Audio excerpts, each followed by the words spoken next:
We're back. My cat is attacking the cable right now. We're back. Nice. Mine's sleeping on my I am Knuff hoodie. Nice. You would have an I am Knuff hoodie. Yeah, it was really nice. It's really I have a soft. cat. I've adopted some scented candles, though. Excellent. Hell yeah. How, what scents are we talking? This one's vanilla and coconut. Yeah, Perfect. I have that too, actually. Perfect. We're back. It's been a minute. We've been busy people, living our lives, but playing lots and lots of games. I hope. Yes. I tried. I made some progress. Yeah. You're listening to the Infinite Scale podcast. As always, I'm your host, William Chandler, joined, of course, by Chris Crossley. Oh. slow. He's still sleeping. Waking up, shaking it off. I winked, and then I was like, "Oh, well, I guess that doesn't really translate, does it?" No. Audio only. Audio only, folks. Wait till we get the video up and running in this thing. Then we'll be able to wink to our heart's content. And of course, back again, Christopher Merced. How are you, man? They can't keep me away. No. Yeah, we tried. Yep, they boarded up the doors this time, but I got in. You have to. I mean, if you know someone who plays a lot of video games, you're required by law to bring them onto your video game podcast. At least in the state of New York. I don't know about. I mean, the feds were like, listen. I mean, you can't keep this to yourselves. Thanks for joining. Yeah, no problem. I think. What was the last one we did? It's. I think it's only been like 3 or 4 weeks, but it feels like an eternity. Yeah, it feels like a while. We talked about some of the games that we're going to talk about this time in vague terms. We went like through the months. Yep. Yeah. We went month by month, talked about the 2023 in games. Great year, as literally everyone under the sun has said. Probably a record year in terms of quality releases and across so many different genres. Also a record year in terms of layoffs. So just bad shit happening on the periphery of the industry constantly. Still happening now well into 2024. I mean, we're recording this at the end of January on the 27th, and fucking Microsoft just laid off how many people? Was it like 1,800 or something? Something like that. I mean, it's terrible. So despite the fact that 2023 was one of the best years in recent memory for players of video games, it was certainly one of the worst years for people who make them. So yeah, and this is not limited to video games or anything really. It's kind of across the board, just blowback from the economy during COVID, and now people, not spending as much and or not having as much to spend, and inflation. It's just, everything is kind of taking layoffs, it seems like. Well, and I guess it's true in a broad sense, but also, when you continue to see executives at the tops of these industries accepting massive bonuses and being paid it's so fucking obscene amounts of money, it's so frustrating. It compounds how terrible this is, because it's never, I mean, I don't know about profitability in terms of making video games, but certainly in terms of raw revenue numbers, there are more players of video games than ever. There's way more money to be made because of that. You can move more copies than you ever could. And more than that, some of these games prove that you don't need huge teams to be successful, right? I mean, Pal World recently came out, and I don't know how many people worked on Pal World, but obviously, you don't need to be making something with a budget of Call of Duty Modern Warfare 3 in order to be successful, right? No, quite and the indeed, opposite. at this point, you probably shouldn't be doing that. I think that's the pivot the industry needs to make. But especially once Unreal Engine 5 is in a lot more people's hands. A lot smaller teams are going to be able to put out a lot of good stuff easily, more easily than ever before. Absolutely. Yeah, game engines and stuff are only getting better. Dev tools are only getting more efficient. Yeah. Be interesting to see what happens the next 5 years, 10 years. Yeah. And I mean, you know, I haven't looked ahead too much into 2024, but I know there are some releases right around the corner to be excited about as well. So yeah, it does seem like it's going to be a good year. But let's focus on reflecting for a bit. So this is going to be our game of the year discussion. We've got a few categories to run through in advance, and then each of us will have what to me felt like the impossible task of picking the top 5. Like I have been moving games in and out of this list all week. Some of this stuff in my head even still isn't finalized. Like, as happy as I am with the list, way. No matter how I look at it, I feel like I'm always leaving something out. And just about every category here had me, like, I would put a game in there and then I'd be like, but what about this? You know what I mean? Like, there's just a lot of really good shit this year. So yeah. And if there's anything I realized too when I was putting my stuff together, there's like so much stuff I didn't play, like RE4, Dead Space.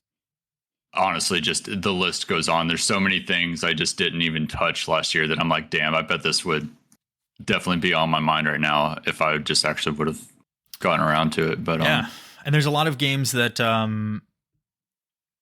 that I played a bit, but not quite enough to make it, I think, as well. So, yeah, I mean, it's unfortunate, but that's how it goes sometimes. I mean, you got to prioritize your time. Yeah. Did you guys limit your top 5 to just 2023 releases, or did y'all just do whatever you played last year? I did. I felt like I had to do it by 2023 only. Yeah, me too. I did too. I always put that one category in so we could talk about stuff we played that was from before this year. But I limited everything, all categories, to 2023 releases. And what that means is, to me, a game is eligible if it enters early access this year or leaves early access this year. And then the in-between years, maybe not, right? But if something hits like a full release this year, so like there's one thing in particular that we may or may not talk about that hit a full release this year, right? That to me, that counts. There's also a game that entered early access this year that we may or may not talk about because we've been playing some of it. You may know what I'm talking about. But so, you know, there is stuff. But I think those in between years, a game in early access isn't necessarily eligible anymore until it comes out again. That's just the way I think about it. But this stuff is all tricky. Like, none of it really matters, of course. Like, there's no point in imposing stupid rules on everything. But to me, that's what makes sense in my head. I mean, that definitely seems to make a lot of sense, especially since like the gap in quality and just the game in and of itself is going to be almost a completely different beast from early access release to actual full 1.0 release. Yep. So, I mean. So for those of you who, obviously last year we did not do this, but in years past we've done it. So 2020, 2021, we did this same format. And then last year we did a just kind of ranked list of games from 2012 because we thought it'd be cute. And I didn't play a lot of new games last year. But this year we're going back to our old format. Most of the categories are the same. I removed a few that I felt like I didn't really like as much and kind of kept the core ones. So just running through the categories really quick. Actually, let's keep it a surprise. Maybe we'll just leave it a surprise. We'll go one by one, and then at the end we'll do our top 5 each of us. So, okay. I want to start out actually looking way back. For the category Old Game of 2023. So this is a game that didn't come out this year or in 2023 that you enjoyed the most. That doesn't mean necessarily you had to play it the most. You just it left a mark on you for whatever reason. So Merced, why don't you start us off? This one was actually pretty hard, so I forgot that I had to pick between these two. So I'm gonna throw up two because I literally can't pick between these two. Okay, But all right. We're one category in and we're breaking the rules. Let's go. Breaking the fucking rules, baby. Let's go. I'm tearing the house down. All right, fine. So I actually, for the first time this year, I played Ghost of Tsushima, and I also played The Last of Us 2. Okay. For the first time. Okay. This year. But yeah, I think in terms like just cinematically, The Last of Us 2 is so fucking goddamn good. And I somehow managed to like avoid any spoilers at all. Up until playing it like June of 2023. But Ghost of Tsushima, I don't know, dude. I don't know if there's something about that game. Yep. That like just gets into your fucking soul, dude. Yeah. Like it feels so good to play. The combat system is really unique, feels really, really fucking good. Yeah, I just want to be I want to be a samurai, dude. I want to be an honorable samurai. That's the one major thing that I fucking hate about that game is that it forces you to be dishonorable.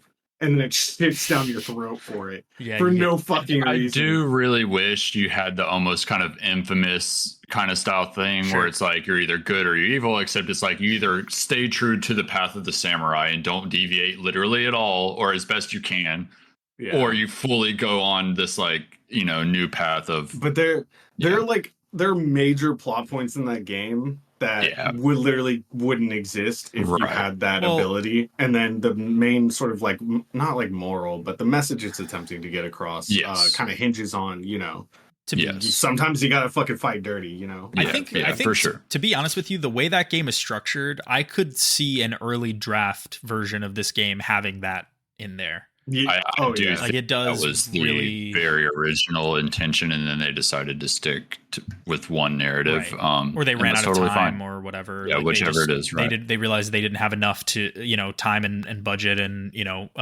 to execute on that original vision, whatever it was. But yeah, I mean, either way, I agree with you completely. Amazing game. There's probably some audio of me in the past here jerking that game off for sure. I mean, absolutely amazing. I think I got the platinum in that. If not, I got really damn close. I think you came really close. I don't remember if you ever actually ended up going back and doing finishing the trophies, but yeah, you were really, really close. I had like 2 trophies to go. And then they released the DLC, and that, of course, added a shitload of new trophies that I never did play. So it's so good. Also, horse mechanics are great in that game. Yeah, the best example, in my opinion. Absolutely. I absolutely great choices. I mean, I can't be mad that you picked 2 because they're 2 good ones. Although The Last of Us, I think The Last of Us 2 is fucking amazing. I think that game is so good. Holy shit. I think I've cooled on the story as time has gone on. Like, I think it's fine, but it's. Did you not like it when you first played it?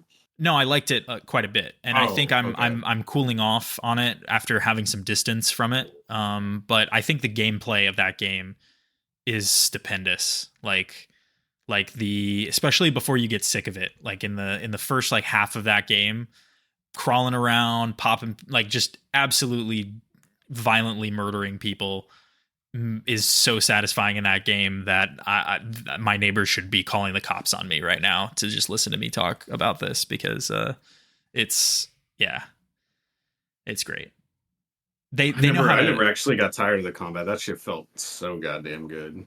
Oh man, the AI too. The AI was crazy good. The game, I think, went on. It was long. A bit, yeah. But really I think it was all for a point. It was. For sure towards the end too, like whenever it came to like just the sheer lengths of the cinematics too towards the end.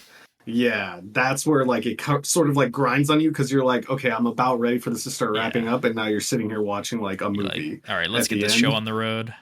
Yeah. But dude, the AI, I remember at times being like so surprised, because I was just like, absolutely. It was so close. It was like the closest in terms of a third-person shooter like action game that I felt like I was like, you know, going up against like somewhat intelligent fucking beings, you know. Yeah, playing that game on harder difficulties, like you legitimately feel like you're barely scraping by. Even on normal difficulty, it's a bit challenging, but I mean, on harder difficulties, like suddenly you're like, oh fuck, like every encounter is pretty much life or death at this point. Yeah, like you're So. just like you're on the edge in terms of like resources and shit like that. I also I thought it was pretty cool too that whenever you are fighting Ellie later on in the game, the Ellie that you're fighting is based off of how you played Ellie. Yeah. Which is pretty fucking cool. It's true. Yeah, it has all your weapons and items and kind of their play style is similar. Yeah, by the way, I should have said this up at the front. We're gonna be spoiling a bunch of shit, so don't be surprised. I figured it would be okay with yeah, I'll put it in the notes, but I should have said that. So okay, Crossley. This was kind of tough for me because I didn't play that many old games that I could at least think of. I went through everything I played on console, and I've looked at all my other shit, and I guess I mostly played one, I played a fuck ton of Magic. That's actually really what the issue is. I played so much Magic this past year. And then any of my my game time went to like newer stuff basically, or just old multiplayer things we did. But I think even though I basically technically was playing this mostly in January, I was playing it a bunch in December as well. On PlayStation. I think I have to say Monster Hunter World. Nice. Because that game is just so fucking fantastic. And I'm sure I've talked about Monster Hunter way too much on the podcast, but every single year it is one of, if not my literal most played game every single year since it's come out. Yeah. PlayStation lets me know that at the end of the year recap. It makes sure to let me know, hey, you played Monster Hunter the most again, buddy. Congratulations. And I'm like, yes, thank you. Yeah. And yeah, just here recently, back when I was out of town for the holidays, I was streaming my PS5 to my iPad, playing with a controller, which you can connect to an iPad through Bluetooth, by the way. So I was playing with my PS5 controller. Yeah, it was great. Anyway, I'm literally playing it the whole time I'm out of town on PS4 with my buddies, and then I come back and everybody's fucking playing it on Steam all of a sudden. So I'm like, yeah, I'm gonna buy this right now, and been playing it with all the boys on Steam too. It's just one of my fucking favorite games ever. And so I've also been playing Rise with my buddies on console, and I can safely say that game fucking is not good. It's not bad, but it is not good. Whereas Monster Hunter World is a fucking just a treasure. It just feels cheap in comparison. It does. It feels like really a Hasbro knockoff of yes. World. Yeah, that's crazy. Yeah, playing them back to back for like the past month, I 100% agree. It's sad, but yeah. We don't need to talk too much about it. We only have to wait another year and a half for the next Monster Hunter World. So. Kill me. Kill me. I mean, you know what though? That game originally came out in February, the year it came out. I think we mentioned this before. I could see a February release, February 2025. So maybe exactly a year from now. I mean, one can only hope. How long has it been since World came out? Was it 2018? It was 17? It was the end of January 2018. 18. Yeah. Okay. So I guess like in reality, so it was January 2018. That's really not that bad, right? But damn, does it feel like it's been a long ass time. Yeah. Well, yeah. And when you think about Iceborne releasing and then doing content for like a year or two, it really hasn't been that long. If Wilds is going to be like really impressive. Was Iceborne 2019 or also 18? I think it was 2019. It was a year after. Yeah. Okay. Yeah. Okay. But it might have been at the end of 2019, so it might have bled into 2020 a little bit. I'm not sure. Because I feel like I lived in Oregon when Iceborne came out, and I moved to Oregon at the end of 2019. So it says September 6th of 2019. Okay, yeah, so fall, yeah. And so then they did updates to Iceborne for about a year. While. So yeah. I mean, that game had long tail on it. It kept going for a while. They kept adding content.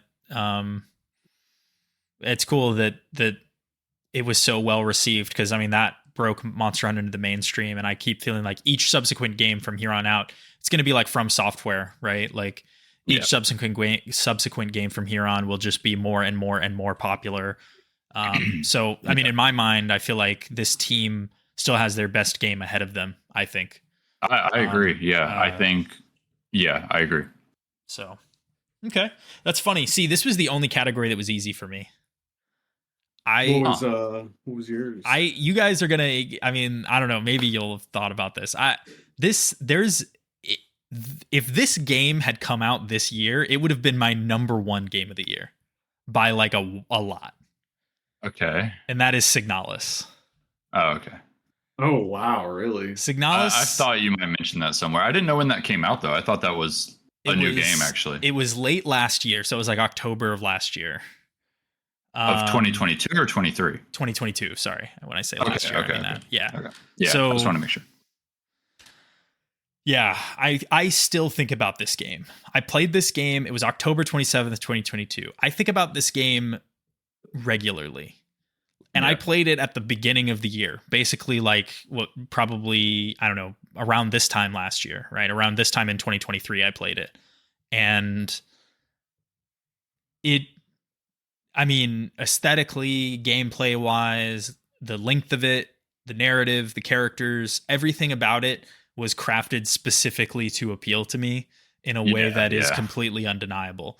I mean, it is science fiction, it's horror, but it's like kind of reality bending, dreamscape horror. You're not sure what's literal and what's not literal. What's, it has a banger OST that I listen to sometimes. It has kind of compositions of classical music that I think are insane. It's pretentious in the right ways, like it's literary. There's a lot of references to things like books and old movies and things like that are just so fucking perfect.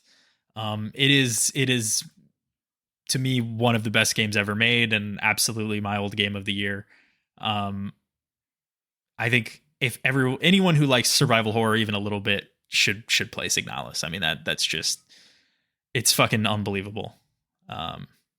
And I love that it has that fake out ending midway through, because I went online and looked up posts of people falling for it.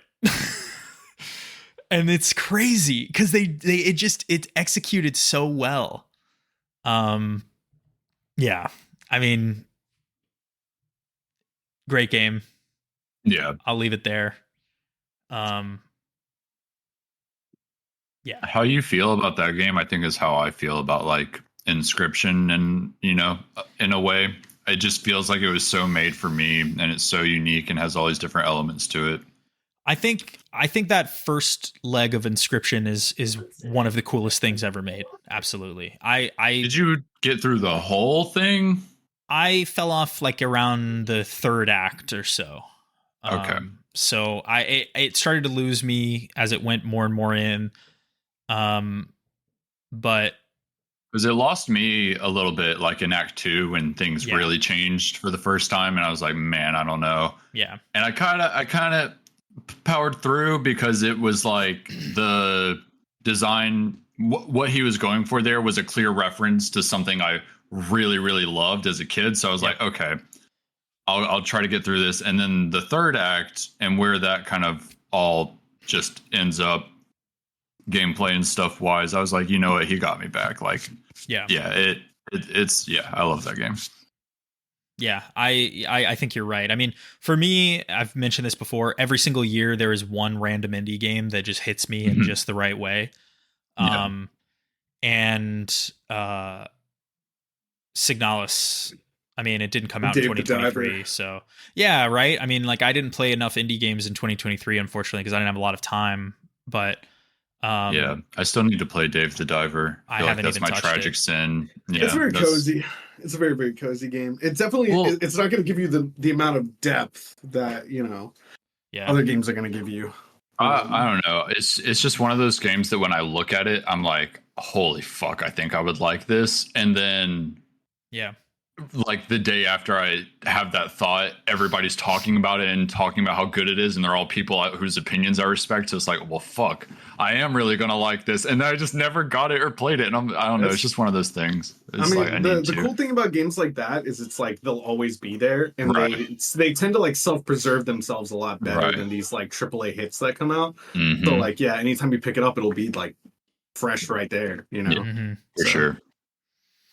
Okay, so old games of the year, writing it off. Mine was Signalis, Crossley's was Monster Hunter World, and Merced broke the rules by picking 2, The Last of Us Part 2. I'll be honest, I've picked 2 a few times. You have, I know. Oh, I meant today. Oh, great. Good. Great. Only I can make difficult decisions in this group. Well, you'll see my reasoning, and we'll see. I'll have a true one, but kind of like an honorable mention, I guess. I have a feeling that some of ours are going to overlap heavily, so maybe Crossley having 2 for some of them might make up for that. That's true. Yeah. And okay, yeah, I got cut off in the middle there. So Merced's picks were The Last of Us Part 2 and Ghost of Tsushima. So all great games. I think we all agree. Yes. Let's move to best character of 2023. It's Astarion. It's Astarion. It's easy. That's it. It's a good one. That is Name yours. He's better. One. That is a good one. I don't know. I disagree, I think. I want to hear Chandler's. Best character of 2023. Who is yours actually Astarion? Did you pick Astarion? Yeah, I picked Astarion. I actually really like Astarion. Okay. All right. Well, I guess we can go through. Yeah, he is good. I mean, I think he's got kind of that silly, I don't know how to say this. This is like a character that I kind of play in D&D.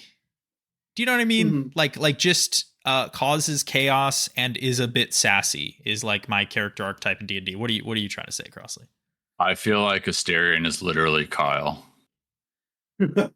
I think Kyle wishes he was Astarion. Oh yeah, that's exactly what I mean. That's exactly what I mean. Yeah. I mean, that's exactly what I mean. Kyle aspires to be Astarion. Yeah, absolutely. I just really enjoy his character, especially like the motives behind everything that he does tends to become a lot more clear. The quirks, although you'll find them like incredibly annoying throughout the game, the further you get into his storyline, and the more you learn about him, you're like, oh, like his character motivation just makes a lot of fucking sense. Yep. And they do a really great job of injecting that character motivation into almost every quest that you get involved with and you bring him on. To the point where, and I'm sure it was like this for a lot of other people too, with different characters, but I felt as though I had to have him in my party because I wanted to see the way he would interact with like all these different things that were happening throughout the entirety of the journey. No, you're right. I think the culmination of his storyline too. I'm not going to spoil that just because Baldur's Gate 3 came out fairly recently, but it's also fucking awesome. Ago. Yeah, it's done on console. It's a recent release. I mean, by the way, I'd say spoilers are on the table unless Crossley. Well, I mean, he just saw the end of the game, so. But I don't care. But I mean, I think Astarion's quest is one of the more satisfying ones because it does feel like as evil as he is, he's been legitimately wronged, I guess. So he has good reasons to feel the way he does about the world and about people. But it is definitely, I mean, I could see some people being, kind of annoyed by, I mean, I don't know, maybe he is redeemable. I'm not really sure how that works in the game, but in my playthrough, obviously we leaned into him wanting to become kind of the alpha of all vampires, right? So yeah, 100%. It felt like the only logical way to not only for him, but like, I mean, if I didn't end his storyline that way, then nobody wins, right? Yeah, he's just a husk of a twink man. Yeah, and I don't want that. So, do you want to go next, Crossley? No. Okay, you want me to go? Okay, all right. Okay. Yes. Okay, I don't know if this is surprising or not. I best character of 2023 for me was Alex Casey from Alan Wake 2. Nice. Absolutely love James McCaffrey, the voice actor and actor who sadly passed away recently from cancer. And I think this portrayal, I love Max Payne. Obviously, this is a Max Payne nod, right? Yes. But, you know, I think this portrayal of this version of this detective is just so fascinating because he is similar to Max Payne in that he's a hard ass and he's a little bit silly, but also just the multi kind of layers of this character, the different versions that you get in the different realities throughout, you know, Alan Wake 2 as you progress.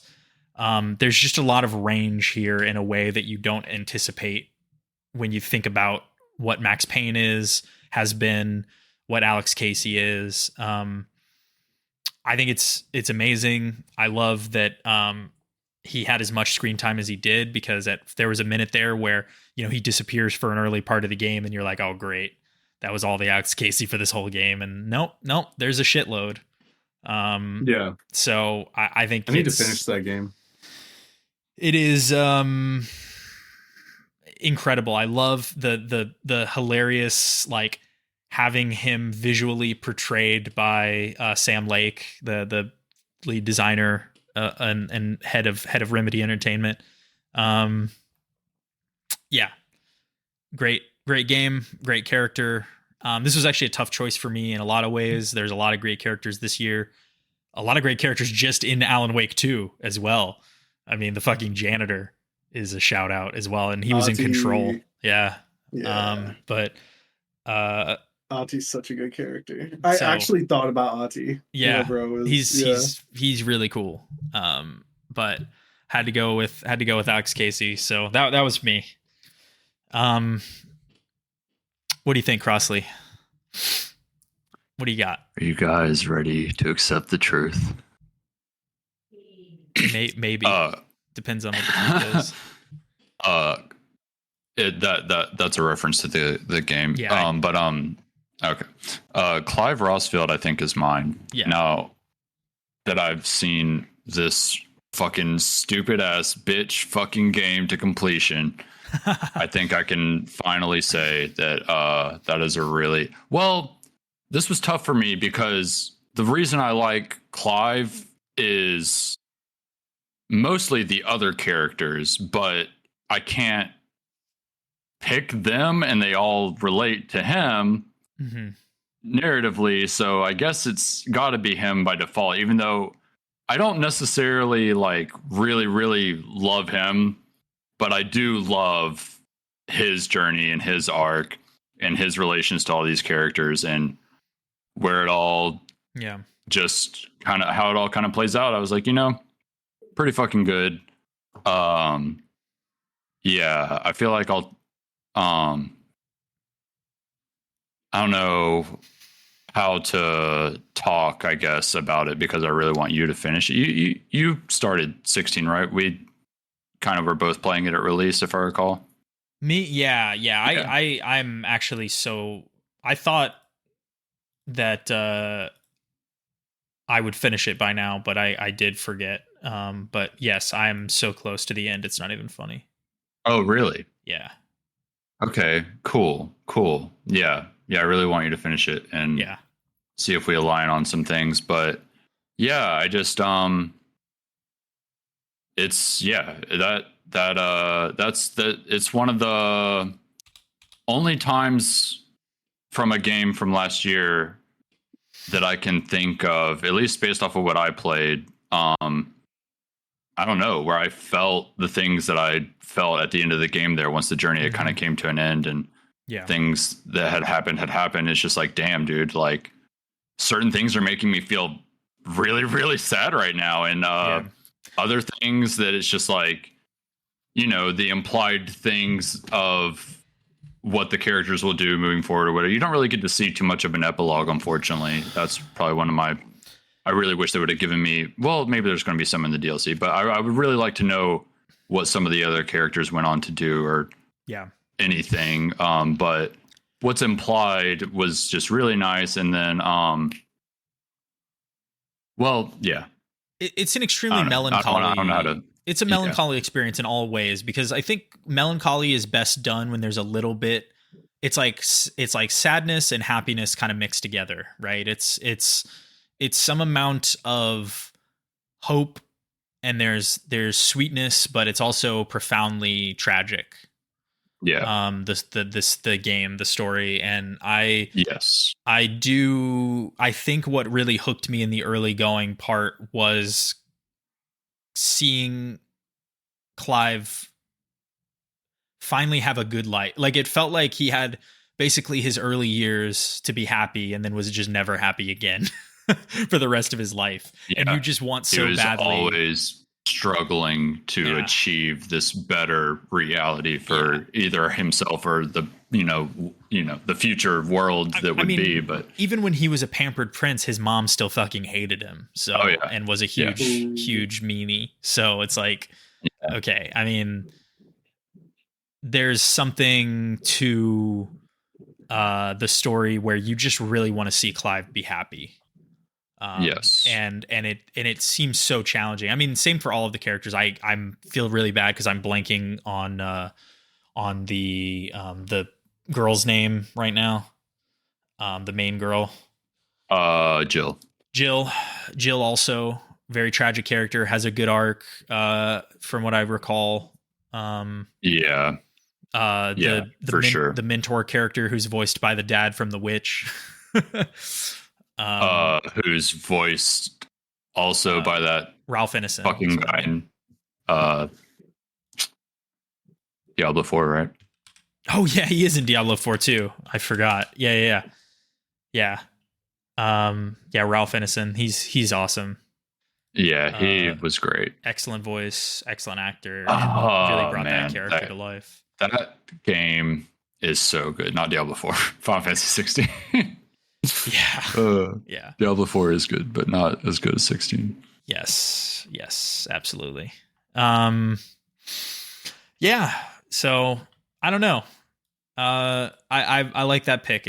I like Clive. I think I was thinking back on this as you were talking, and I realized that he is probably the best Final Fantasy protagonist we've had in a long time. I think so, for sure. Yeah.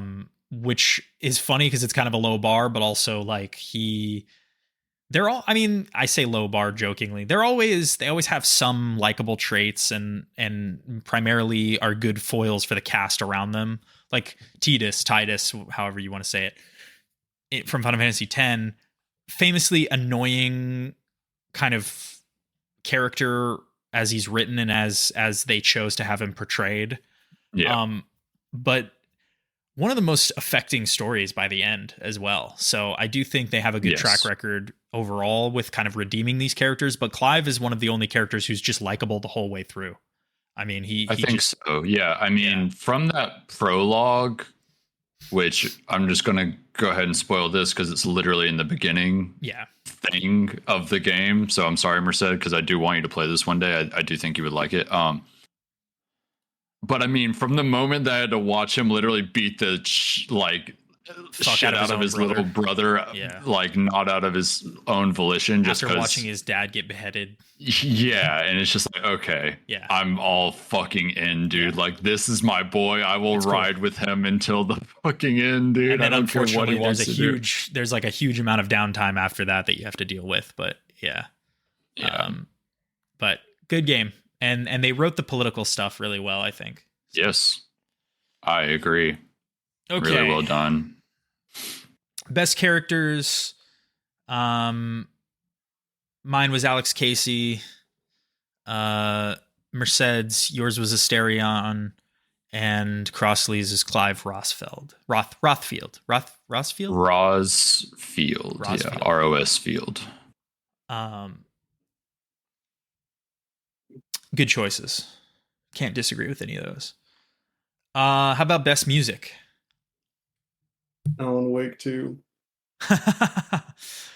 It was in my short list. Yeah. I had those are my Atomic short Heart on there at first, actually, and then I need to play that. I thought about it more deeply, and I was like, "Fuck, dude! Like, it has to be Alan Wake 2." You had what on there? I had Atomic Heart. Oh, Atomic Heart. Oh, okay. Yeah, that I did like the music in that game. So yeah, but yeah, I would say Alan Wake 2. I'm surprised yours is an Alan Wake 2 if it isn't. It's not, but I did really like the music in Alan Wake 2. I went back and listened to a bunch of it again, making this choice, and I was like, fuck, just the musical number alone would make it worth the nomination. Like the one that they performed at the Game Awards. That same. I forgot about that. It's in the game. Like you play through it. It's fucking awesome. It's one of the most hype things I've ever seen in my entire life. It is really fucking cool. Yeah. So yeah, I mean, it's good choice. They do that as well. They do a similar thing in Control, where they really try their best to make the soundtrack a part of the gameplay, which is pretty fucking cool. Yeah, they've gotten really good at that. Yeah, I mean, they did it. I would definitely say Alan Wake 2 for sure. I mean, if you think about it, they did it like Alan Wake 2 really is an amalgamation of all their best ideas, because in Alan Wake 1, you play through that metal concert, remember? You get the old gods of Asgard at the farm to perform, and you kill all of the... I mean, it was cool back then too, but this is just a better version of that. So, I mean, they're just killing it. They're killing the game, dude. Their next game better be the best game ever made. It'll be their Elden Ring, bro. Don't worry. Yeah. God damn it. Good choice, man. Okay, Crossley, what you got? This was really tough for me because I don't know. I just played some weird fucking shit this year, and I ultimately think I had to choose Final Fantasy 16. Nice, because I remember really liking the music on release. Like a lot. I think they did some really good I don't know if you know this, but Final Fantasy has a theme that they use, I think, in every game, if not the a lot of them. No, that's another part of the I guess, like what would be the word? Motif. It's a motif, yeah. I was trying to think of, oh god, what is like the word when there's like a returning cast to like a director's movies every single time? Like Wes Anderson always brings like the same people, and Tarantino does the same thing. There's like a word for it when you like bring the same shit. Well, he has an ensemble cast, if that's what you mean. But... So there's like an ensemble score basically for Final Fantasy, and that's one of the like songs that they use. Yeah, but no, they have a theme. I'm not going to recite it here, but it's always very orchestral and big and great. And they just fucking nail it. And a lot of the other just classic Final Fantasy songs in this game, and I just, that shit hits me personally very, very, very, very hard, because I fucking just love all that shit. And yeah, there was a few very specific moments in the game, I forget when, that aren't at the end, but then again at the end, where the certain like music thing that they've done throughout the whole game, like the music beats fucking hit me so hard at the end for certain scenes. Like it literally was like making me tear up and shit. I'm like, holy fuck. Yeah, it's so fucking good. Absolutely. So yeah, definitely 16 for me. My pick is actually also 16. I mean, I completely agree. It's one of the best soundtracks they've ever had. Every boss fight has insane music choice that just feels so fucking appropriate for the scale of what's happening. Yeah. I love that they use, my favorite song is always that kind of the do like that recurring motif in every Final Fantasy game. Yeah. And my favorite part about this one is that they use it a bunch across the score. Yes. And I think it and the map music is one where they use it, and I think it's so fucking cool. Yeah, I mean, amazing music. So just so we have 3 games to talk about, I'll just shout out my second kind of the short list, I guess, was Lies of P. I think the music in Lies of P is awesome. Oh yeah. I don't know why that didn't really come up in my head, but the soundtrack for that is good too. They composed a bunch of in-universe songs that they put on records that you can listen to in the main hub area. That's just really cool. I love that shit. Those are all really good, but I think, funnily enough, even better is just the hub world music. Like the hub world music itself, the default music when you're just in the hotel, in Hotel Krat, it's fucking sick. And it honestly captures the essence of what all the best hub music of FromSoft games are as well. Like I think Majula, the Majula theme is like one of the best themes. Majula is the best hub, period. It's great. It is great. Firelink from the first one, also great music. And I think that this captures that same essence in a way that is definitely worth shouting out. So the first record you get is a fucking banger too. Fucking feel. It's so goddamn good. Very good. Yeah, I listened to all the records again when I was making this choice, and I was like, God, I want this so bad, but mine was still Final Fantasy. What? So on the topic of Final Fantasy actually having good music, did you, Merced, really enjoy the music in the 7 remake? I don't know if you're going to talk about that at all today, so I wanted to bring it up while we we're talking about music, I guess. Yeah, I thought it was very good. I mean, it's the thing is that like this like grandiose like orchestral style music doesn't really hit me all that hard. Oh, I love that shit. And I think that it's mostly just because like growing up, it was so.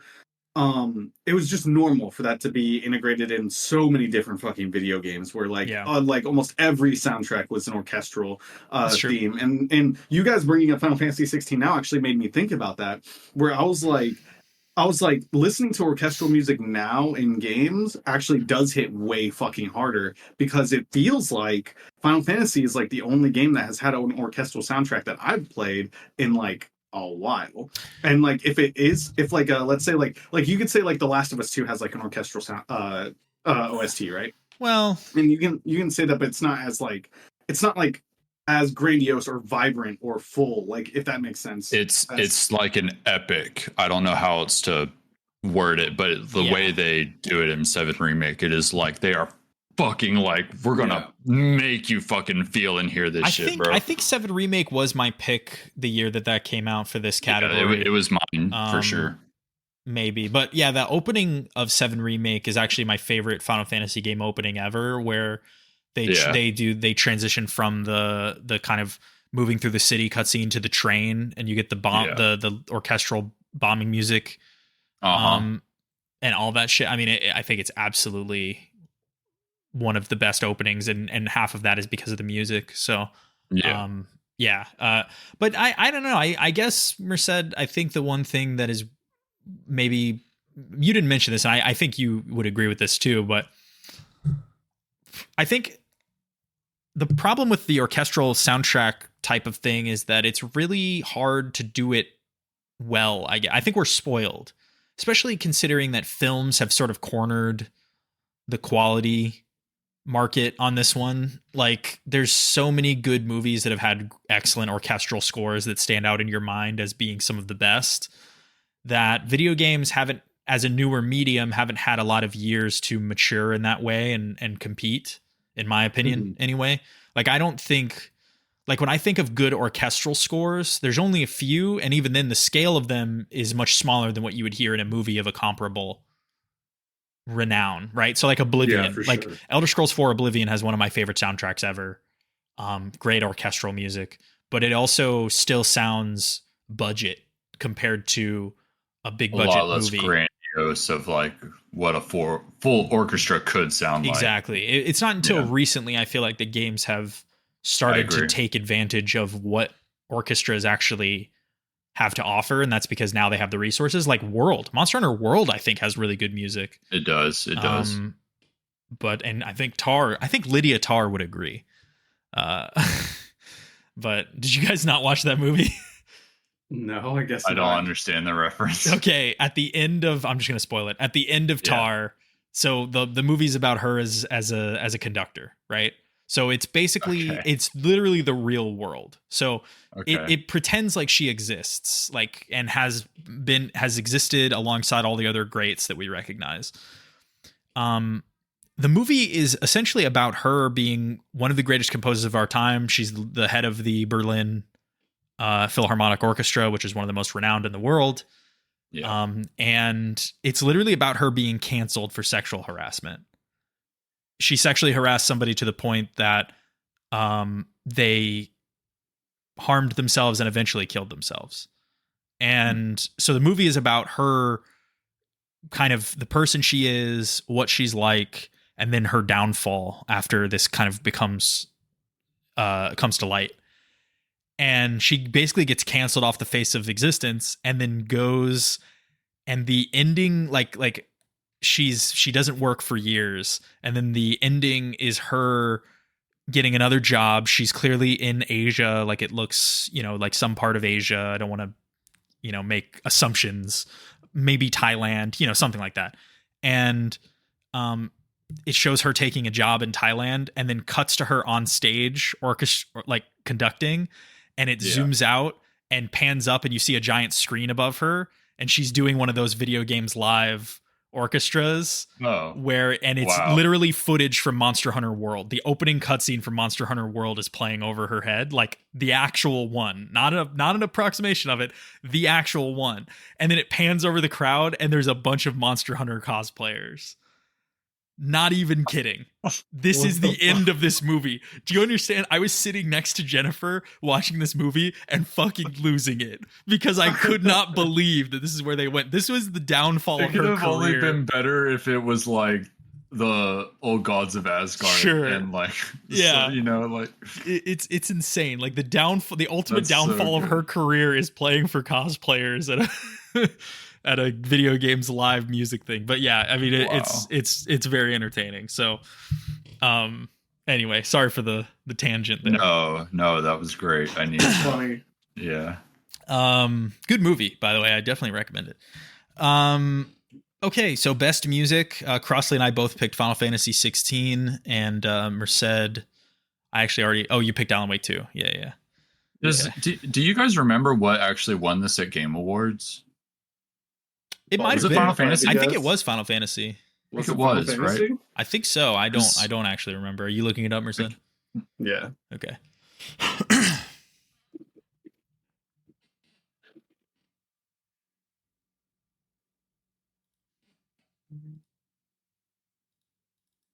So there's audio design. That's a Hi-Fi Rush. Oh, really? Okay. Yeah. Og. Yeah, that's the only. It's like. Yeah, there's no. Oh, score soundtrack. Here we go. 16. Okay. Hell yeah. They got one thing right. God bless. I mean, honestly, you can just never fucking go wrong whenever it comes to like picking Final Fantasy. It's true. All Final Fantasy games have really, really good fucking soundtracks. Yeah, that's yeah. It does. That's just true. Yeah, that's true. Yeah. Yeah. Okay. Moving on. Let's go from audio to visual. Visual excellence. Alan Wake 2. What's that? It's Alan Wake 2. It is. Yeah, it is. You're correct. I that was mine. Yeah. I have a different answer. What a shame. It's 16 because it's not. It's not. I wish it looked better, dude. Yeah, it should. It should. Oh, I wish. I mean, it does look good as well. But I mean, Alan Wake 2, more than any other game in recent memory, for just artistically and graphics wise.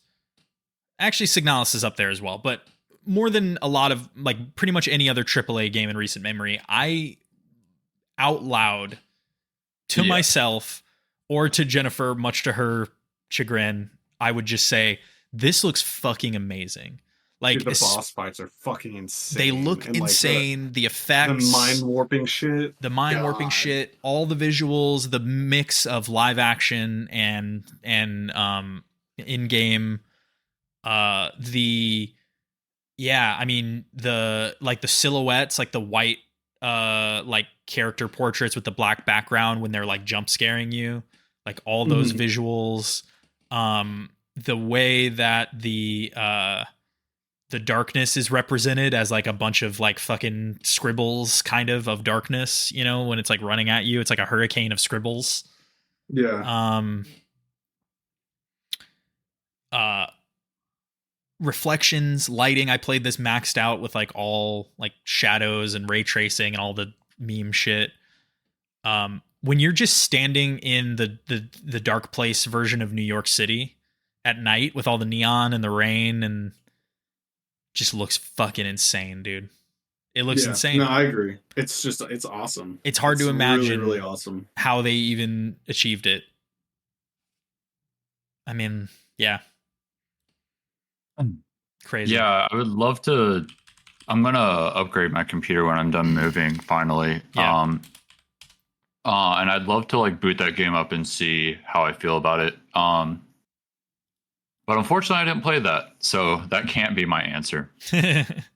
And I would really love to know my opinion of which is better later on. But as of right now, my answer has to be Spider-Man 2. And I know you guys haven't played that, but if you do, I know, Chandler, you probably will eventually because you really like the first one, and you really should, because this is, I think, the best version of like a sequel we've gotten in a long time. That is like, I think the most comparable thing I still have is like God of War to God of War Ragnarok, where that's an incredible sequel, but it is very much also kind of the same game. At least it feels that way. I don't like see the true evolution there as much as I do with like Spider-Man 2 as a video game. I think narratively, God of War goes hard as fuck. Yeah. And they do a lot of things very well, but just like it's such a upgrade visually that I mean, it's insane. And then playing Final Fantasy 16 again here recently, it's like in my head, I kind of had this higher idea of what the graphics were just out of my memory. Mm-hmm. And I was like wanting something that looked and ran as smoothly. Like, oh God, Spider-Man 2 is like, I mean, seriously, just something it's like a technical achievement, I think, especially the fact that it's on the PS5. And that's why I'd love to see like Alan Wake 2 on a new PC, like firsthand, and really see how I feel then, because I literally can't believe what I'm looking at sometimes, and that it's running on this fucking console that like struggles to run Final Fantasy 16 at sometimes and has like a bunch of frame dips. And that game looks worse than Spider-Man 2. And it's like, fuck. And then, okay, y'all both played Ratchet and Clank, right? Yeah, that game looks great. Okay, yeah, so that game, yes, looks phenomenal. All right. So, well, what nobody expected is that they brought that fucking Rift technology into Spider-Man 2, and I don't want to spoil how they use it, and they only use it for one fucking mission, which is really tragic, because I was for sure thinking it would come back at some point in the game. But just like seeing that they took that stuff from Ratchet and Clank and are applying it to their other games, like what they've learned and how they can use portals and going around to different things like really quickly, and it's just so seamless and so beautiful. And I mean, kind of like how you were saying with Alan Wake 2, I can't even think of how many times I literally said out loud to myself, like, wow, I can't believe what I'm looking at. Like, this is fucking insane. Like, it's so incredible. I hope y'all play it one day. I intend to. And I agree with you that everything I've seen about that game looks amazing. Like, visually, it looks incredible, which is crazy because, I mean, you know, it's iterations on the work they've already done in Spider-Man 1 and Miles Morales, right? I mean, and those games looked great, still look really good, but they've managed to refine the details in a way that this game, despite looking extremely similar, stands out in a huge way. So, yeah, I can't disagree with you at all. Looks amazing. Okay. Well, we only had 2 games. Any do we want to do one shout out here? Does anybody have I have a couple, but I don't know if I don't have any honorable mentions. It was just so clearly Spider-Man 2 for me. That game blew me away visually. okay. No, I can't really think of any. I was gonna say Dead Space remake. I think that game looks fucking insane, especially lighting wise, lighting and shadows. There's, I mean, I do kind of like the slower pace of the original as a game more overall, personally, just the way it feels, which is probably a controversial opinion. But I think other than that, there's pretty much no reason to ever play Dead Space original again. Like, I mean, this is just the superior version. So, great game. Looks great. A lot of good looking games this year, honestly. Yeah. Games look good now. It's great. Yeah, and I mean, we picked like I think kind of vaguely technical choices, like technical, I guess, oriented. But it's worth saying that the kind of artistry side of all of these picks is really strong as well. I mean, enemy design in Dead Space is really strong. Same in Alan Wake. Like there's a lot of aspects, not just, you know, technical visuals that make these games really strong. So, cool. Okay. Visual excellence. Merced and I, both picked Alan Wake 2 and, Crossley picked Spider-Man 2. Great looking games. All right. We're getting close. Let's do favorite multiplayer experience. It's the finals. I love how he's just saying it before I'm even done. Every time he's like, you're gonna listen. Okay, tell me why it's the finals, because I disagree so hard it's not even funny. Dude, that's crazy to me. I don't know. Okay, so I think perfect. Fuck you, Chandler. Yeah, there's basically, if you were to heavily analyze basically any aspect of that game, it is good. Well, yeah, of course. I guess the main things is just that it's bringing back environmental destruction in a big way, and in the best way that it's ever been presented in any multiplayer game ever, where it's an incredibly dynamic way to destroy your environments. You have like a million different ways that can do it. All the classes can participate in doing it, and it gives you strategic advantages while you're also participating in that part of the game as well. Mm-hmm. The actual like your personal ability in order to have like a unique framework in which you want to approach the game is heavily facilitated by the framework system. So like you have the light class, the medium class, and the heavy class. Everyone that I've gotten like my friends to play have like their own specific way they want to play the game, and there is a framework that will allow them to play the game they want to play it. Not only just in that sense, but each class has their own set of weapons that completely change how they play from weapon to weapon as well. It's cool, but what if there was a rush game mode? If there was a rush game mode, I think it would be fucking amazing. Yeah, honestly. They'll get there, bro. They'll get there. They actually just recently released a solo game mode. Sounds terrible. Which is cash out, but for people who don't have friends. So free for all?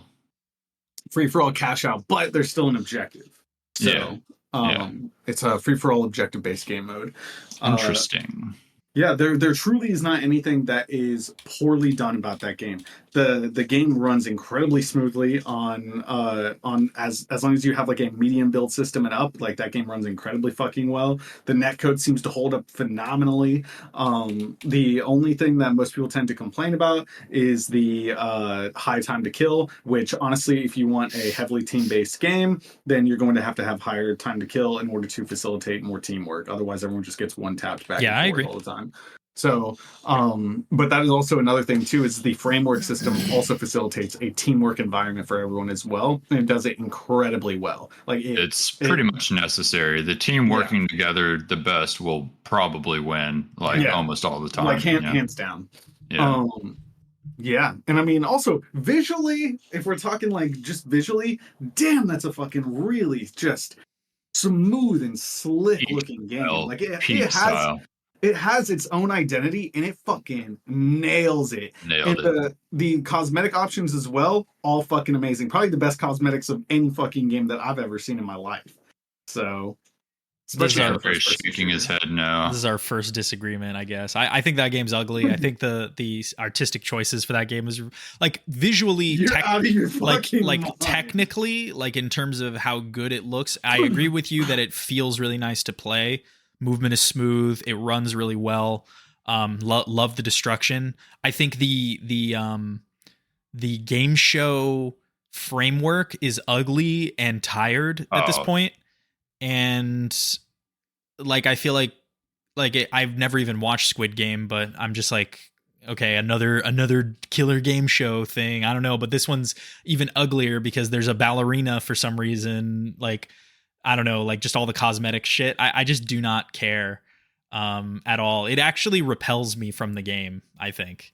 All the cosmetic stuff? Like like their aesthetic design The style. choices, the style Are you of talking it. about like are you talking about just the cosmetics, or like because the game itself, when you're looking at the buildings, you're looking at the Oh, it map looks design great. and everything is so Yeah. reminiscent of like Mirror's Edge. It's beautiful. Like, it I looks agree. Slick. Completely. Yeah. 100%. I think it's the game show framework and the like, I don't know, like, yeah, let's get it on.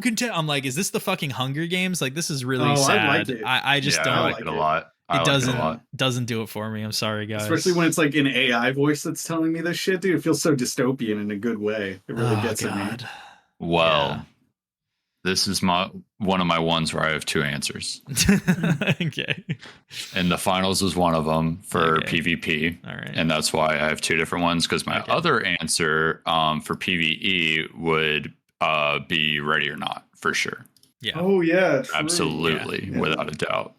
I knew one of you would pick this. That's why I didn't pick it. But Yeah, I was gaming the system on it.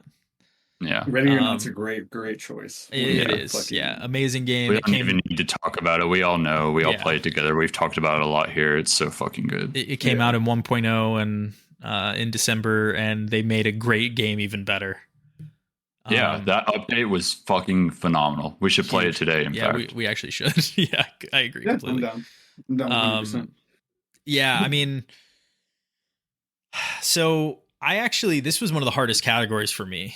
I think I'm still kind of split, but I do think that on some level, I wanted this to be Lethal Company for me. I did. It's not. I thought about it too. But I Yeah. wanted it to be. And I think the reason that it's not is because I do legitimately think that Lethal Company will only be better in time. Yeah. Yeah. I think that it is an amazing foundation and Yep. they're starting off from an incredible spot. But I really feel like that in 2-3 years when the game's completely done, Oh, that it will be that then. Like it really Yeah. should be. There's no reason for it not to be. Yeah. Every update they add something and I'm amazed. So Yeah. instead of that, I picked Remnant 2. Nice. I thought about that one a lot Hey, too. that's not Yeah. bad. I Remnant thought- 2 came I out wanted this you- year? It Yeah, did. in the summer. Yeah, Yeah. it came out in July. Wow. We should finish that too. We That's should. a great Yeah. game. I Yeah, actually I don't want know to why play I more. thought- Yeah. And I picked it because Remnant 2 is not going to get any love from me in any other category, but more than that, it is the perfect cooperative shooter kind of experience that you can have, like shooter RPG kind of experience. Like I do think it leverages having multiple players in a way that is so cool. Like Yeah. everyone's role is essential. You're not going to survive. I mean, you can play this game single player, but the game difficulty scales the more people you Man, have. it's crazy. So like when you have 3, the game gets harder, and it really necessitates everybody play their position, right? Play to the strengths of their class, and some of these boss fights require teamwork in a way that, I mean, shocks me still. Like when we encounter a new boss and it's like got those new mechanics. Like remember that one that had like 3 lanes where it would like shoot a gigantic yeah, insta that kill was laser so down each sick. lane, and then there was that Yeah. robot chasing us around. Yeah. Just like wacky hijinks, man. I absolutely think that this game came out of nowhere in the sense that I picked it up thinking it would be fun, and I was consistently surprised by the level of thought and care that went into its design. Yeah. Into making it a great multiplayer game. So, Remnant 2, I look forward to Remnant 3 like a lot. absolutely. Yeah, if they keep getting Yeah. better and better. And I think it's worth shouting out too that Remnant 2 has one of the best co-op implementations, if that makes sense. Like, yeah, it's super seamless and quick. Everybody having their own. My cat just got fed, so by the automated feeder, so he just sprinted across my desk right in front of me. You probably didn't even see, it was like a blur. But the way they implement, like, everyone having their own world state that is tied to your character, and you can bring your character, including loot, across any of your friends' world states, including loot levels, all that stuff. And then, you know, whoever the host is, that's just whose world state it is. And I think that's fucking awesome.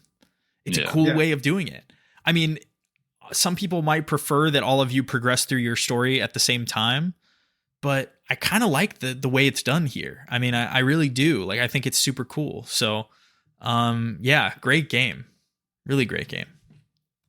So, for sure. Agreed. Favorite multiplayer experience. Crossley, you picked Ready or Not. Great choice. And the finals, I guess. Merced picked the finals, which, you know, fine. And I picked Reddit just too. Objectively, it's just so fucking good, dude. It hits me right in the bad company too, and that's just not fair. It is a good game. I think the minute that they add a team, kind of a larger, like, than 3-person team game mode, like when we get like a rush or something like that, I will be a happy camper 100%. But I think the 3v3v3 just isn't how I enjoy playing games right now. Okay. We've gotten down to our last category before the top 5, and this was a tough one. This is a tough one. This was not a tough one. If you don't have the same answer as me, I'm literally going to be, you're my new biggest disappointment. I think I actually do have the same answer as you, but I do think that there is a couple of other answers that are big. Like there's some other games that came out this year that were fucked up. Maybe I have more than one answer. I guess we'll find out. Great. This fucking guy. Yeah, dude. Disappointment of the year. Let's cap things off with a little bit of negativity before we get into our top 5. I say, after just trashing the finals for some time. Disappointment of the year. Crossley, go. Let's hear your picks. All right. So I'll say I'll condense it down to one, but my honorable mention of disappointment is Wild Hearts. That I thought about making my disappointment of the year, but I really did enjoy most of my time with that. It just is also extremely disappointing that it was where it was and is where it is now. Wild Hearts is my pick. Yeah. So that, and then my actual, like, genuinely, I'm just like beyond disappointed.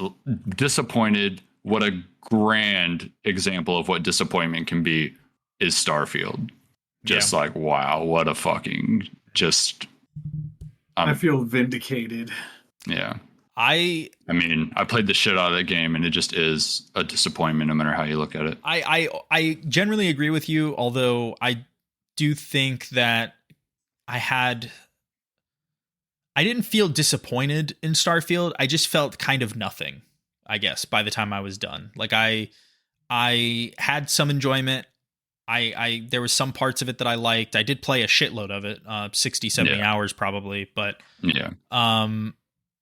you know, I think that there is, I see the case completely for making it the most disappointing game. I mean, it is, when you think about what Bethesda as a studio used to be known for and what we know that they're capable of, this just feels like a step backwards in every aspect. So, I mean, it makes sense. Totally get it. It's taken too long for their fucking laziness to catch up to them. It's good. Maybe they'll actually do something and make a good game next time. Yeah. We'll see. Yeah. I have no faith at this moment. Yeah, I mean, I think the unfortunate part is that Sean just joined and then left because he realized we were recording, I think. It's unfortunate that Starfield even is in the running, because I think there are a lot of other games on here that I think also were pretty disappointing, like a lot of other games in 2023 that were disappointing.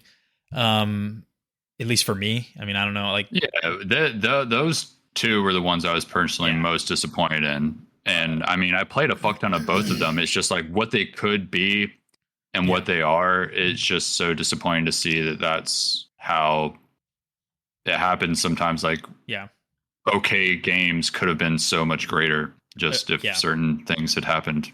But this was almost Atomic Heart for me, honestly. I think that game had a lot going for it, and I think visually and in terms of just the raw gameplay of it, it is still great. But I just think that the story, kind of the style of writing and the style of translation or localization, the way the characters are portrayed, a lot of that shit just falls so fucking flat that it ruins what could have otherwise been a great game. And then the open world stuff I absolutely hated. So there's that. But yeah, no, I mean, I picked Wild Hearts because while I agree with you that I still got some enjoyment out of it, I think that makes it that much more upsetting that we weren't able to finish the game. That game is fundamentally broken in so many ways that, and to know that it will never be fixed is one of the greatest tragedies of our time. We are the Clive Rosfield of this story. I've been betrayed. I've watched my father be beheaded in front of me. And I mean, I think, we had that hard crash a few times where we got stuck on that boss. And I mean, that was bad enough. But I mean, if you consider that the game never really ran well on PC at all, and you and I were playing it on different platforms and we had a lot of the same problems, that's just fucking nuts. I mean, that's completely insane. So, Wild Hearts, you should have been one of the best games of the year. Yeah. Should have been. It so could have been. And there was moments where I had it in my top 5. Yeah. As well as my biggest disappointment. And then things kind of shifted around. But it really is almost incredible. Yep. This close. This fucking close. Yeah. All right, Merced. Disappointment of the year. I put this game just because I followed it for a very long time. Okay. And I was very, very excited for what could have been. But I put Forspoken. Wow. Okay, surprising. Yeah. Nice. Isn't it really tragic that game actually sucked? Yeah, and it was bad on almost every level. It's like I think that's for me, that's why I had it as disappointment of the year, is because on every functional level that game failed. And it was so shocking to see, just as someone who followed that game for probably about 2 or 3 years, and looking at all the gameplay they were showing off. And it looks like it could be so cool. Oh, it looks awesome. Like I was like, damn, this is going to be like, the combat's going to be fluid, dynamic. It's going to like just be great to fucking play. Yeah. It was almost unfathomable for it not to be, based off what they were showing us. Yeah. And it failed to hit the mark on every measurable level. And I guess like one of the worst possible things that they completely fell flat on was just the writing, because you had such an incredible potential for a Western isekai, and they fucked it up so hard. Yeah. So I just did you know, Merced, that game was originally going to be Final Fantasy 16, and then at some point they decided to make it its own thing, and then once it came out and all the reception around it was more clear, I was like, this is why they didn't want it to be Final Fantasy. And they like offloaded it off to some schmucks. I did not know that. I mean, to be fair, I think like you can say that, but you don't know at what point they pivoted, because if you think about the world design and the layout and the way things kind of work, like, it's easy to imagine if it was Final Fantasy 16, the characters, like the lead character would have been completely different. There would have been like maybe I mean, more than like, I would say more than certainly. Like, there's almost no way that they would have written that character that way to interact with, a cast of Final Fantasy characters. I don't think. If anything, that character probably would have been a sidekick character, right? Like a companion character or something like that. But I don't know. It's hard to say, but Yeah. That game should have been better. It had the potential to be. Yeah. And then I don't know. Yeah, I didn't even give it a chance. So Yeah. Is that? Same. I guess that would kind of make sense as to like that would kind of make sense in terms of like wasn't Final Fantasy 16 directed by Yoshi P? Yeah, and dude, you can tell through some parts of the game now. It's like, oh, you literally like, I don't know. It just has some very FF14-esque things about it. Both, even in gameplay, I can tell that his fucking grubby little creative hands were all over this fucking game.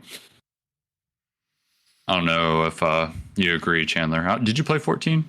Yeah, a lot. Yeah, first when it was new, and well, not new when A Realm Reborn came out, and then again for at least one of the expansions, maybe two. But yeah, Final Fantasy 14, I love it, and I think 16 it does feel like a game that he made, especially with the style of writing. Yeah. Like, yes. Like, yeah. Okay. All right. Disappointments of the year. Crossley, you picked Starfield. Yeah. I picked Wild Hearts. And Merced, you picked Forspoken, which was surprising to me, actually. So surprising I even forgot to write it down. Forspoken. Writing it down. Okay. All right. It's time, baby. Top 5 games of the year. Each of us needs a list in order from 5 to 1. I'm ready. Okay. Crossley's ready. All right. You want me to go? Please do. All right. I just do all 5? I mean, yeah, I guess you could do... I just wanted to make sure before I fucked it up or something. Yeah, do all 5. I mean, if we have anything to say, we'll say it. Yeah, right. Yeah. So my number 5 is Wild Hearts. Okay. Wow. Yeah, I mean, I enjoyed it a lot until I didn't. That's fair. It's a great game. Yeah. But it isn't also. Yeah. Well, yeah. It is. The mechanics are there. The mechanics are absolutely there. And it's like I was playing so much Monster Hunter recently that it was really hitting me how tragic it is that it is just so buggy, because if it just functioned right, the game is incredible. It is. Like it's just, it just doesn't work. So but my number 4 is Ready or Not. Okay. I think it's just a great game. Great first release update to make it even more great, and I feel like it's only going to get greater and some of the most fun I've had. Yep. So agree. My number 3 is Remnant 2. Okay. Nice. Yeah. Which I wasn't sure about, honestly, where to put it on here other than above Wild Hearts. But yeah, it's kind of like in the same place with Ready or Not for me, except it's just a different kind of game. It's just some of the most fun I've had, and I don't know if y'all remember or knew this, but I played the whole thing on PS5 as well with another group of people. And I've loved the game. I've loved playing it on PC, console, all of it. It's just great. I love it. Want to play more of it. I've been thinking about doing a hardcore character, but that's a whole other thing. My number 2 is Spiderman 2. It's just one of the best video games I've ever played. Incredible in every single way of the design. Insomniac is just constantly proving that they are legends, while also somehow putting out games at a pretty good rate. Like, Ghost of Tsushima is like a comparable thing for me in terms of like quality, and it took them like the entire PS4 generation to make that game, and I don't know when we're going to see another game from Sucker Punch. Whereas Insomniac has like a handful of things on the horizon that they're working on. Yeah. And I don't know how seem to Insomniac put does out games every other year, if not like on an almost like yearly basis. And they're always bangers. It's crazy. And they're always really good. That was almost my number 1 for a lot of reasons.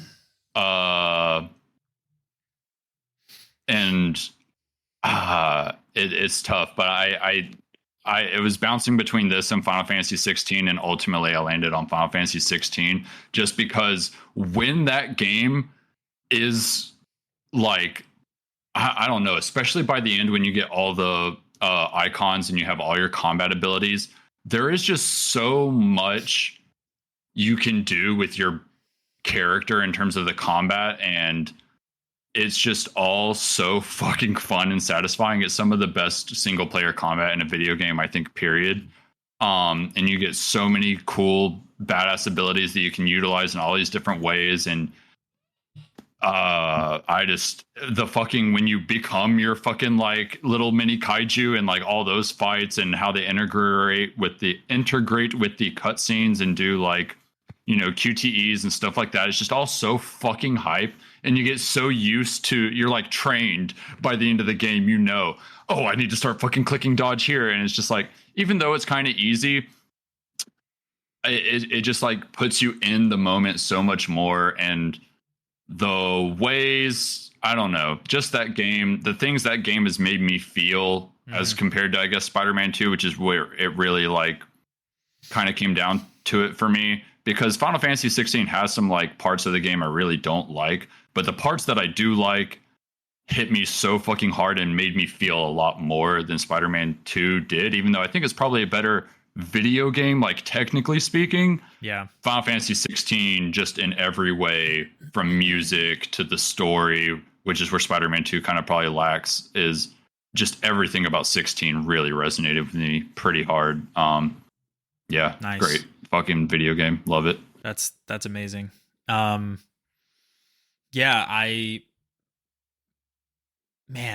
something about Final Fantasy 16, like despite just sort of being a game where you do the same thing over and over and over, I didn't really get tired of the combat in a way that I usually do for a lot of longer games like this. Like there's something about the way it looks and feels, how it's being applied into the story, the music, everything accompanying it. It is just really satisfying. Even if it isn't the best combat system in the world, it's the total, the sum of its parts is great. Like the total package is really great. All of it ties together really nicely. So have you done, I'm sure you have, because you said you're close to the end, the Bahamut fight and all that, and so you got his abilities? Yeah. Have you used the one where you're like, you have to charge an attack and you can't do anything else, but you just have to sit there and charge it for like a while? No, getting that power was actually the completing that portion of the game was the last thing I did, and then I didn't continue at all. So I haven't done anything with those powers yet. Well, I hate to tell you that you are not close to the end. What? Yeah, I would say you're further away from the end than you think. There's a lot left to go. But okay. Yeah. That being said, though, one of his abilities you get is like, at first I thought it was really dumb, and then I had this like fucking my mind, like the light bulb clicked and my mind unlocked, and I was like, oh shit, this is just my super anime protagonist mega move where I have to sit there and charge it like a Kamehameha or a Rasengan or something. That's how I felt when I did it. I'm just like, this is it. If he just doesn't hit me for like the next amount of time. And then I realized you can dodge while doing it, which I didn't realize like the first 5 times I used it. So I was literally just sitting there, but you can actually dodge. That's funny. Which lets you, anyway. Nice. Okay. Good picks, Crossley. I like the list. Send it to me in the chat so I can keep track. Yeah. Okay. Merced, let's hear him. Drop him. All right. So we got number 5. We got Ready or Not. Okay. It's highly controversial amongst our friend group, I know. Number 4. Number 4 is going to be Street Fighter 6. Okay. I knew I was fucking forgetting something. Fucking god damn it. Stupid. Damn. If you took a game out of your list for Street Fighter, what would it have been? Oh god. Probably Wild Hearts. It would be Wild Hearts, yeah. It'd be Wild Hearts. Okay. That would be on my list instead. Sorry, Merced.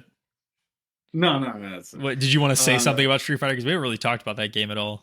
Or you wanted to move on? I mean, I think the main thing, right, where what's truly going to determine whether or not this is like a good installation is the beginning roster, and it's going to be the stability of the game, and then of course like just a small I would say smaller things to me, like the visual aspects of the game and everything. But the stability of the game in online play is ridiculous. It is as close as you can possibly get to what feels like a couch session, where you and your friend are playing on the same console. No internet veterans like bullshit that's going on. It feels absolutely great. You don't feel like you're ever cheated out of a match whenever you're playing. That's really cool. This is of course, like, the ultimate promise of fighting game online modes is finally being realized, right? Like, yeah, for sure. I forget who did it first with the rollback netcode, but Capcom has definitely completely perfected it here. The rollback, I mean, it's indistinguishable, bro. Like, I mean, like, you cannot tell the difference. I feel like rollback was like an Arc System Works thing, wasn't it? I feel like I really want to say that's what I wanted to say too. Yeah. Nice. But I'm more of a fighting game scholar myself. I do not partake in the brutality, but I know a lot. And the roster too. The roster is great too. It's fire. It doesn't have. Crossley, did you see Akuma's getting pushed back? Oh, dude. Well, they announced another character instead, right? That's what I'm saying. Ed is coming in. So I almost screenshotted that and sent it to the chat me, you, and Jerry are in, and I was like, this is Akuma's looking real fucking weird right now. And why isn't his name Akuma? Forgot. It's Akuma's brother, Ed. Yeah. I'd like to see. I'd like to see an Akuma with just like, instead of red skin, he has blue skin and he wears a business suit. Akuma's brother is an accountant. You're thinking of Oni, bro. Oh, right. But I think Street Fighter 6 is like the best 2D fighting game. Period. It's amazing. Like, it's so amazing. Perfect. No fucking weird bullshit, infinite juggle combo bullshit. It's like, all right, he's better than me. I just got fucking caked. Like, yep. Like the most that you could possibly get out of someone is like a bread and butter into an ultimate, and that'll take like half their health.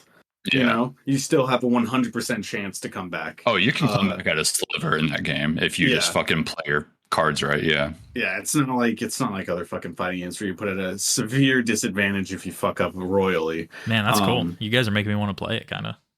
It's great. It's really honestly, it is almost infuriating to me. I mean, like, I get it, but it's still infuriating whenever I see people play like Dragon Ball Fighters and then they won't fucking even try Street Fighter.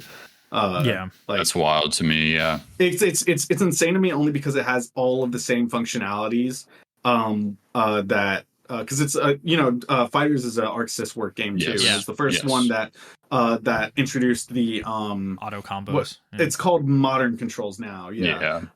And Street Fighter has adopted that as well, and it works perfectly. Has it really? Yeah, it's really good. What? Yeah. Are you serious? It's really good. In some instances, to be completely honest, the modern controls are better than using the classic controls. Especially for charged characters, because you don't have to hold backwards and then fling the joystick and then press a button. You just literally do it like a normal combo. It's or for like so fucking insane. Anti-airs or tech grabs or things like that. It's a one button press thing. It's a one direction, one button press thing. So it's better than having to fucking do Z forward, Z backwards, circles and Z's. You just fucking. I had no idea. Put the buttons in. Yeah. I mean, the vast majority, of course, the professional players are still going to opt to use the classic controls. But it makes it to where a normal player is able to act like a pro. I would love to see. I would love to see the first person to climb to like a semi-final match using modern controls. That would that'd be sick. I'm sure it's happened. That's crazy. There was some talk of that being a definitive possibility. I don't know when we're going to see the first big. It's so efficient. I don't see how you couldn't utilize it professionally. It is such a more efficient way to use some of the characters. I just don't even see how it's an argument. I bet it's because like probably what happens is as a pro you develop a lot of muscle memory, right? So like fucking that up by now by switching control scheme. They might be better, right? They might be better at it, but I think if you had some kid starting today, the modern controls are better, right? Yeah, if you had some kids starting today who trains and practices their whole life using modern controls, eventually they'll get to tournament level and be using those. Yeah. Yeah. It's possible. Yeah. That's awesome. Okay. What was that for you, Merced? Number 4? That was number 4. Okay. So number 3 is Resident Evil 4 Remake. Uh-huh. I had to stop myself from putting it any higher than this. So 3 is where it's going to sit at. Mm-hmm. I mean, shit, that's just a fucking... I don't know what to say. It's a remake of my, like, already in my top 5 of all time games. It's a remake of that, and it does it perfectly. That's great. So yeah, fantastic. Number 2 is Lies of P. Hell yeah. And then number 1 is Baldur's Gate 3. Big shock. Wow. Yeah, I know. Big shock. No, I mean, I'm not surprised. Crossley's saying wow. I don't know if he's surprised. No, not particularly. Nice. There you go. Okay, good list. Yeah. Good list. Now for the real list. No. I could have seen it being Lies of P, though. Lies of P, yeah, though. I actually could have as well. It's funny. There's a couple games on our list that fall in the same spots. Okay, so for my list, number 5 is actually a recent addition, and I struggled a lot between a few different games in this slot. But I'm actually going to put Viewfinder as number 5. Oh. I think that game, it's you could do it in about 6-8 hours or so. And it is like Portal 1 in that they have removed, like, I could see them sitting down making 3 million puzzle rooms and then just cutting everyone that isn't the best. Mm-hmm. And so what is left is the absolute coolest, most memorable progression of puzzles and challenge in recent video game memory. I mean, like, for those that don't know, Viewfinder is a game that's based entirely around kind of reality bending, with the goal being to, achieve a particular objective, usually power up a teleporter and use it at the end of a level. And, each hub, there's like, you start out and there's like different little hubs where you go, and there's like maybe 10 levels off of each hub or something like that. And you do them, and each hub kind of has a different theme. So they introduce new mechanics and new challenges in each one. And it's like one of those games where, like, I was streaming it in the Discord and some people jumped in to watch and they were like, what the fuck? Like, people were like, I don't care. This looks, kind of cheap and weird. And to like, holy fuck, what is going on the minute that you start doing some of these puzzles, right? And I think that effect of holy fuck, what is going on is maintained from start to absolute finish in this game in a way that is so cool. And narratively, I think it wraps up in a way that is really melancholy and kind of bittersweet. So I really enjoyed it. I think it's really cool. The very last challenge is they give you, like, I think it's 4 minutes or something to complete a huge gauntlet of challenges that incorporates all of the puzzles that you've kind of done up until that point. And I did have to do that probably like 6-8 times over again. Like, I mean, it was actually pretty tough. I was kind of surprised, but other than that, it's a pretty smooth sailing game. I think it's like $20, $15. I recommend everybody check it out if you like puzzle games at all, especially if you like Portal. The only thing holding this game back, it has Forspoken dialogue. And it's just one character. So, like Portal, you have a bunch of different scientist people that you're kind of listening to their thoughts and their diaries, like Cave Johnson style and stuff like that. And all those people are fine. They have kind of a tragic story. And there's a particular character who's a cat. His name's Kate. And he is the emotional core, I think, of the game in a lot of ways. But he's like an AI that was created by one of the scientists. And I absolutely love him. He was in the running for best character for me. But the handler person, your like person who radios in to check in with you, is one of the most insufferable people. And the minute that you boot up the game, you will agree. It's unavoidable. Minute one, you're like, fuck this. Like, in everything in your head is like, I should turn this off. It's that bad. And if you get past that, luckily they take her out of the game more and more. But she is literally written like a Forspoken character inside of a game that features a bunch of other smarter, better written, more interesting characters. And it is such a shame that they front load her. There's like a meme on Twitter that somebody posted of this game where they're like, the text of the post was like, well, that's that. And it was them booting up this game at the very start, hearing that person's voice one time, opening up the menu and dragging the dialogue voice sound slider all the way down. I mean, it is, it's that bad. It is such a tragedy. Such a tragedy. But otherwise, absolutely amazing game. So number 5, Viewfinder. Number 4 for me, I finished this game this morning. This is a begrudging choice because I think it is absolutely in many ways one of the best games in 2023, one of the best RPGs of recent years, but has a lot of problems, especially for me in particular with the path that we chose. I played this co-op. Baldur's Gate 3, number 4. Very good game. The Act 1 is a 10 out of 10. Act 2 is an 8 out of 10, and then Act 3 is like a 5 or a 6, in my opinion. I think you just got unlucky. No, I mean, I mean, that's possible as well, but I also think the trappings and the promise of what the city of Baldur's Gate is, like what you think of when you play through Act 1, you see all the possibility space, how big Act 1 is. Think about how just big Act 1 is. 20 hours easily, just in Act 1, 20, 30, maybe more, depending on how much of a completionist you are, right? Okay, then Act 2 is a little bit shorter, but still pretty big.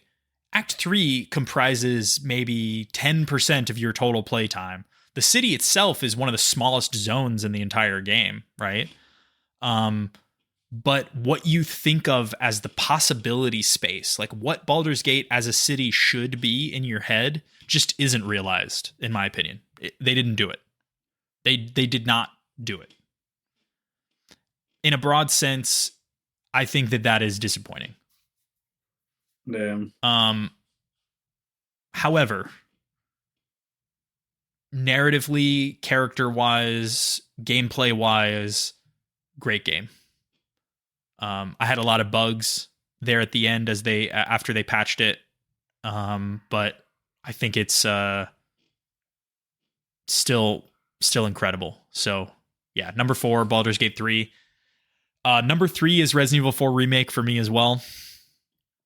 Fucking love this game. Them adding the parry to Resident Evil 4 will go down in history as one of the best design choices anyone has ever made. Like, I imagine this game without the parry. I'm sorry. I mean, it's not as good. It's not as good. I mean, the parry, all of the game feel, like the way your character feels in Resident Evil 4, the way it feels to move Leon around, aim him, dodge, perform these acts. The Krauser boss fight, like both of them, I guess, but the knife one, the famous one in Resident Evil 4 original that everyone hated because it was just a series of QuickTime events. Yeah. They found a way to do it, and it works, and it's great. They took out the laser hall, though. They did take out the laser hallway. That's true. I always forget about that. Yeah, they did. Not a fan. That is a shame. That is a shame. They also took out the giant robot. The Salazar robot's gone. So, but yeah, great fucking game though. Absolutely great game. Number 2 is Lies of P. Yes. This game it's kind of the opposite of Baldur's Gate 3 in a lot of ways. I think the start of Lies of P is pretty weak. Like the very, very beginning, I think the opening cutscene sucks. I think the opening areas are okay.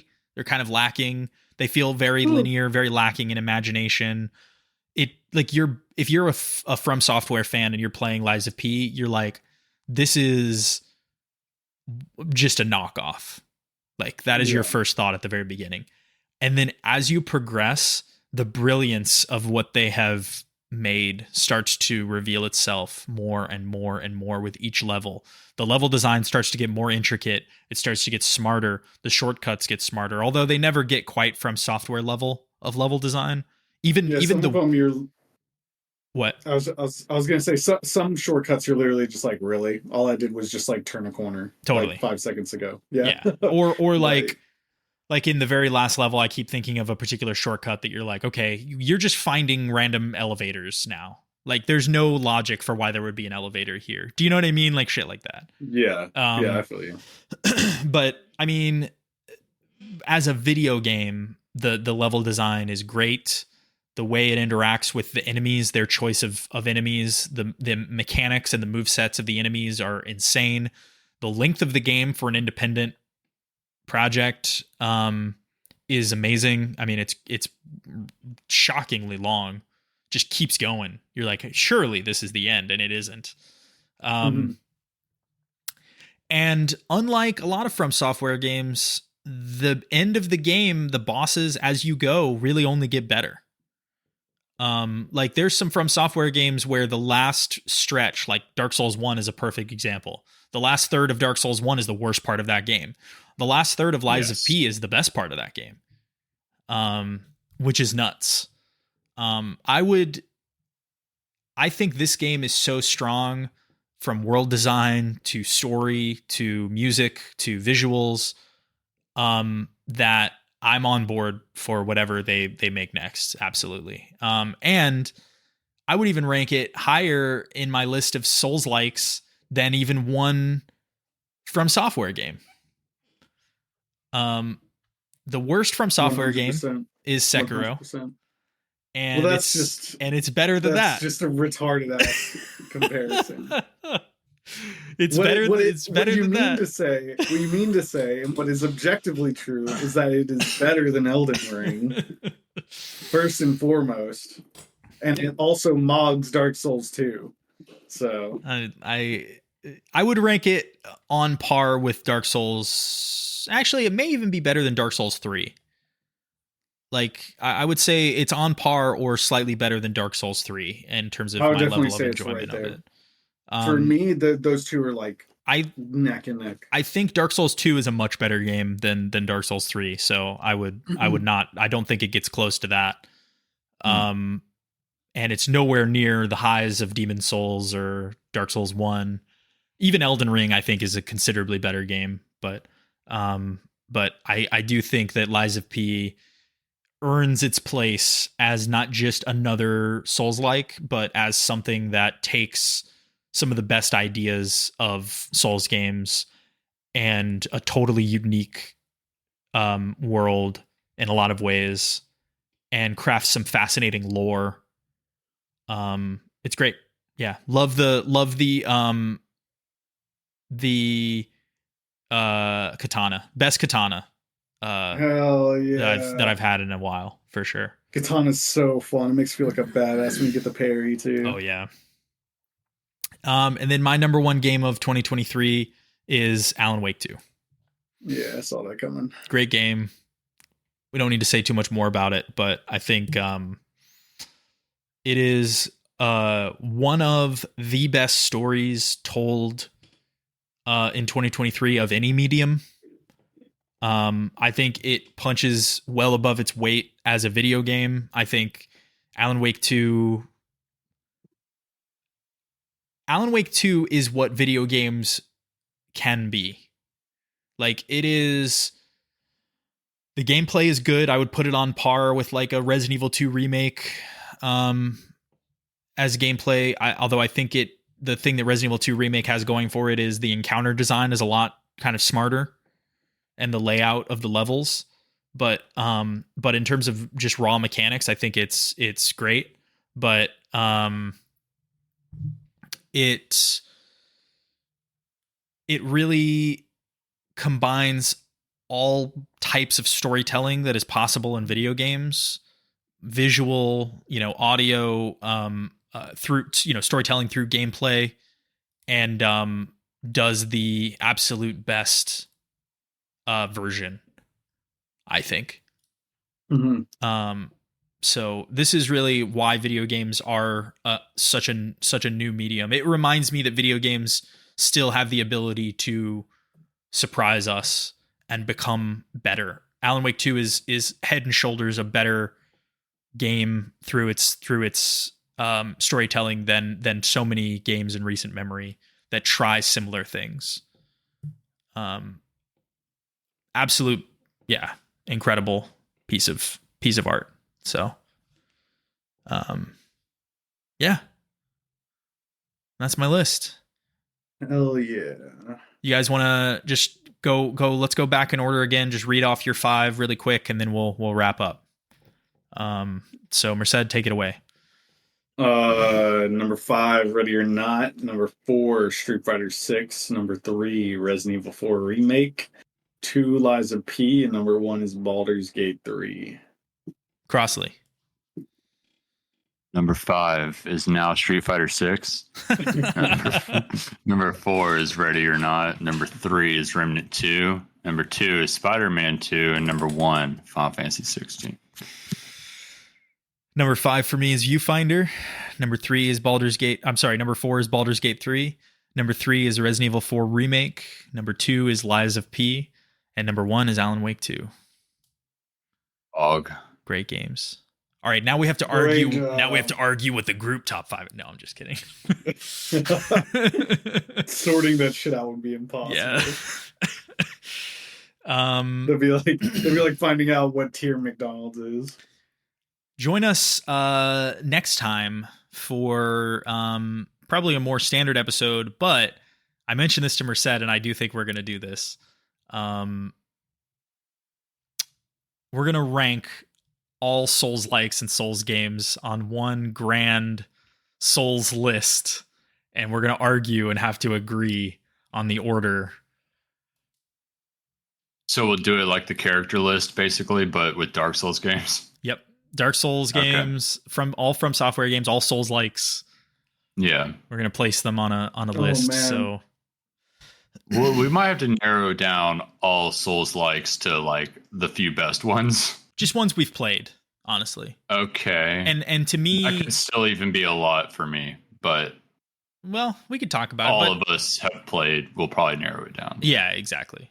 Yeah. So, but that does mean there's a few I need to play before we do that. But yes. Yeah, true. I'd want to go back and like actually play a couple of the Souls games I haven't played in a while. I can't tell y'all what it is, but I do have an idea for the next one if y'all want to give us time to play Souls likes, and Sure. I have another thing we can do after I'm done moving. We can do that. Cool. We did the damn thing, guys. I'm proud of us. I think it was a good one. It was a good fucking year. Hell yeah, it was a great year. Yes. Appreciate y'all taking the time. We got a late start today, so thanks for that. And yeah, we'll be back soon. Got to get another recording in here in the near future because I'm about to be traveling a lot. So let's do it sooner rather than later. Yeah. Thanks everybody for listening. Peace. Peace.